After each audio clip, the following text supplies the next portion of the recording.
Here are a few of the on-camera LED lights that I've had over the years, and in this video I'm going to go through each of them, well, most of them. I'm not going to go over this piece of junk, but I'm going to go over these other ones. Some of them you can still buy today, and I'm going to just talk about why I got them, what's so good about them, and what's not so good about them. And then I'll do a lighting comparison of in pitch in a dark room, and I'll just show you how the luminance is for all these lights. This light panel's LP Micro was the first big purchase of an onboard camera light that I got 15 years ago or so, when I was doing a lot of events, not weddings, but I was doing a lot of concerts, corporate events, live settings where it was in a dark environment. Sometimes I would be at a club. And back in this time, I was operating HDV cameras. So I would mount this on the cold shoe right above the camera, and then I illuminate whoever I'm shooting. Very traditional way of doing journalism, but this was the step up from what I was using before this, which I don't even have anymore because they were so cheap. But the light panels was really at this time the biggest brand name in the as far as LED goes. And I still have it. This is kind of like a piece of junk now, but at the time the highest accuracy color, and the dimming, it wouldn't change color when you dimmed. But this is all plastic. This is permanently attached here, and this is a plastic mount. I'm surprised it lasted this long.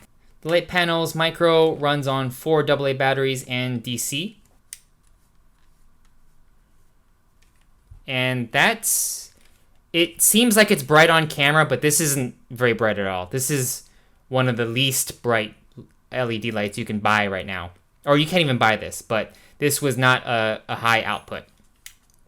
If you wanted to switch color temperatures, this part lifts up, and they had some color diffusion. They had diffusion, and then they had a tungsten little gels that you can just slide in here, which were kind of a pain because of the way they slid in. But how you would do this when you're working an event, or when I was working at an event, I'd have this on the front of my camera, and then depending on whatever lighting color temperature situation I was in, I would have this lifted up for daylight, because this is natural daylight. And then when I was in a tungsten area, I'd flip this down. And if I needed gel or diffusion panels, I would do that. But I think this was like, oh man, I forgot the price, but it was a few $100s. It was an investment at the time, because I was just starting out in videography. This is a ePhoto Inc. CN240 CHB. I'm not even gonna I just wanted to show you the kinds of lights that I had before the light panels. And this was an early generation of a Chinese LED you could have gotten really cheap on Amazon or on eBay. There were a ton of these kinds of LED knockoffs. And they just had cheap, like, tinfoil reflectors that did not hold the color accuracy very well. You would get heavy magenta or heavy green casts, and it just was not a good. Even these doors here, this is made out of cardboard. I'm surprised this was in such good condition. I don't even think I use it very often. And you had different battery mounts, and you can just turn it on and off, color temperature and dimming on off. There's no DC, but I'm not even gonna. This is an awful light. I don't even know why I have it. I think I use this as a paperweight. But I just wanted to show you the kinds of lights that existed before all of these LEDs became way more color accurate and way brighter and way cheaper. The next big investment is a brand called F&V. I think they're still around. And this is a very popular model. This is an F&V Z96. And I think they sell these still. I've had this since 2011 or 2012. So it has these magnetic filters here, but you wouldn't just get one of these. You would get multiple ones. I have a total of 4, and the reason why you would have 4 is that here they connect. So you can connect them together, and you can make a full-on panel light panel. So they connect like Legos. It's pretty fun. And then you just stack them. And then they would have, there's different power options. You have a Sony MPF batteries. You can swap that in. And then on the inside, you have AA's. That's 5 AA batteries. Then you have DC. And with the DC, this also came with an extension, like 4-in-1 or sometimes 8-in-1 DC cable extensions, and you can connect all of them together, and then they connect it to a battery, and you can almost use this as a portable light panel 1x1. It also has detachable hot shoe mounts, but you can also screw this into anything, any quarter 20. Here's the Lytra light, and I got this. This is more of a, I wouldn't recommend this particular light. This is the first model that Lytra made, and I think it's okay. It's really bright for the size. It's the size of a golf ball. And I use it for a lot of, I used to use it for a lot of different purposes. There's a magnet on it. There's a quarter 20 on the back and on the bottom. And you can just, when you're working on your car, you can, magnetize this, connect it to the hood. There were a lot of uses for this. I even got a second one, and I had diffusion panels. I had filters. The biggest problem with the Lytra, at least this first model, is that it got way too hot. So if you left this on past 10-15 minutes, this gets so hot, because this is all metal, you couldn't even touch it. You would burn yourself. And the gels that the manufacturer made for this light would burn. The gel would burn. And I lost some gels. I complained to the company, and they never gave me a reimbursement for the light, the gels.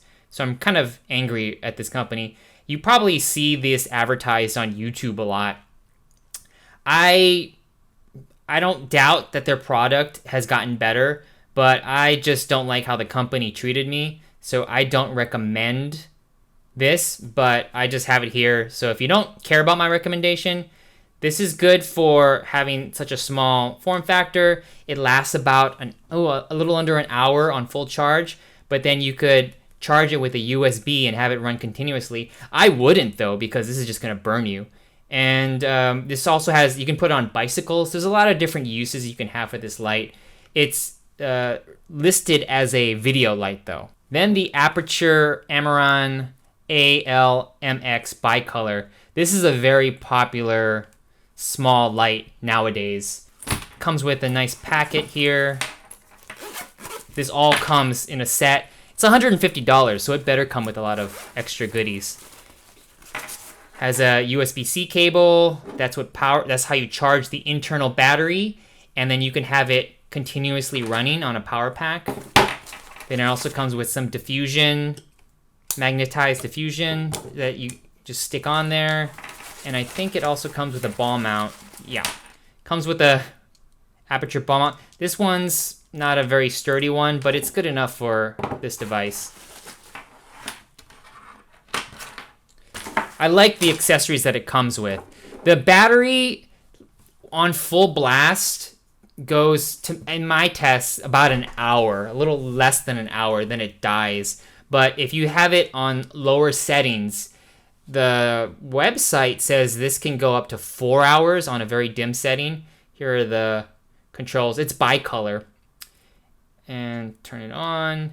Indicator. Switch to... These two buttons become a dimmer or a color temperature. So right now I swapped it to dim. Up. Low. Down, down, down, down, down. And then there's a boost mode that really blasts a lot of light for a short burst. Then I want to switch it to color temperature.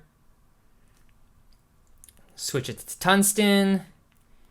And then switch it to daylight. Yeah, there's no indicators to tell you what the color temperature is. But that is with this light. There is a 1/4 20 on the bottom, and I think that's it. Yeah, so you can only mount something on the bottom. It's very heavy. You could use this as a weapon if you wanted to. That's how robust this is. And it doesn't get hot, unlike the Lytra. This one stays fairly cool for long periods. Whatever engineering they did for this design, see that A? Pretty clever. The last light I got is the Boling Pocket LED RGB video light. This one is, in my opinion, my favorite light so far. It comes in this case here that's really nice, more like a military style case with the kind of webbing you would put on pouches and stuff, your different gear. It also has a little Allen key already there to make some adjustments. And it comes with a charging cable, all that other stuff for just to manage it, and this cold shoe mount to put on different your cold shoe adapters. What I really like about this light is it's about $150 or so. Sometimes you could find these on sale. I found a really good deal on it, and I got it for under $100. But you have everything built in. The battery's built in. And you have a very unique mounting system that's 360. If you go on their website, they can show you different uses of how this folds out, and you can just put it in different variations. You can have it standing like so. It's very good engineering what they did here. And then there's quarter 20 mounts all over. You can screw them in. And this is attached, I think, permanently. Or you can detach it, I guess, with that Allen key.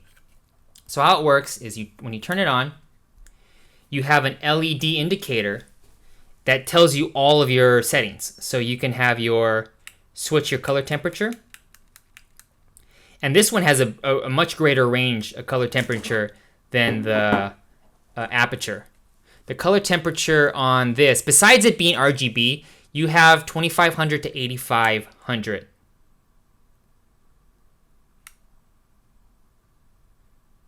And then the dimming, it's 100. I like the dial here. You can see the percentage. That way you always know what you have, and you can replicate it. And then you can go into here, the set. You can go into more of the fun settings. So here's now the RGB settings.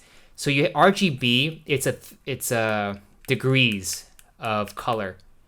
So you can go all across the spectrum. They show you the spectrum in the back. They give you a key, and then you can just cycle through it and also do the dimming. This is a lot more versatile. It also has some effects. So here are some of the effects.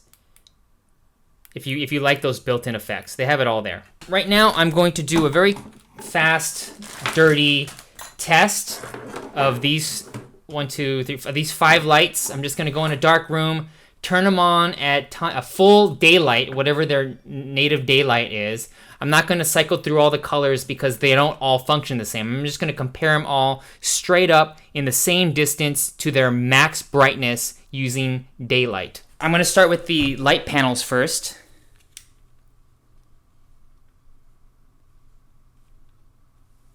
Okay, here's the light panel. It's right above the camera. I'm recording 30p f2.0. I'm at ISO 500. Moving the light around. This light panel is not very bright, and it's very spotty.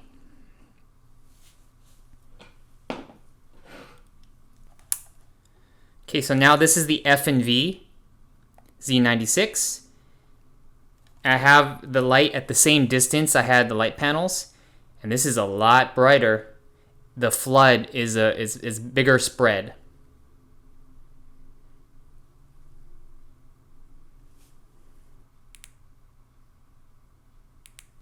And this is the Lytra at full power.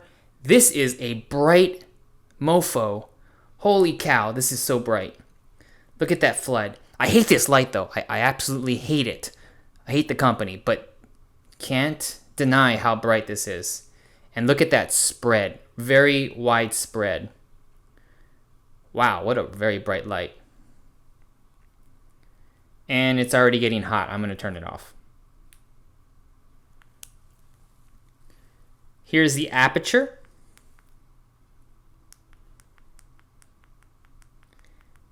I don't have any diffusion on the Aputure. It's at the same distance as the other lights. And this one's pretty bright. This is at full power.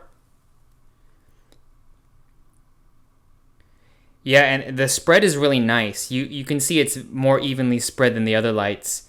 I'm moving it around and it doesn't look, there's no spotlight effect. Now I'm going to turn on the booster feature that the Aputure has that the other lights don't have.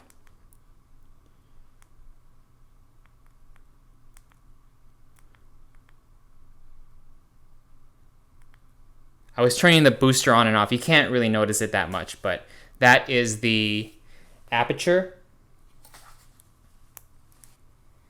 Now here's the Boling. I have it at 5600 Kelvin. And oops, I'm turning it all the way up to 100. Right now it's at 100. It's at the same distance as the other LED lights were. And there's really no diffusion that it comes with, but it is more diffused and frosted in the front than the Aputure was. But this again, I think this has the biggest spread, but we'll have to see. I'll put all these lights side by side with each other, but I'm moving the light around and you can't really see a spotlight effect. It seems pretty flat.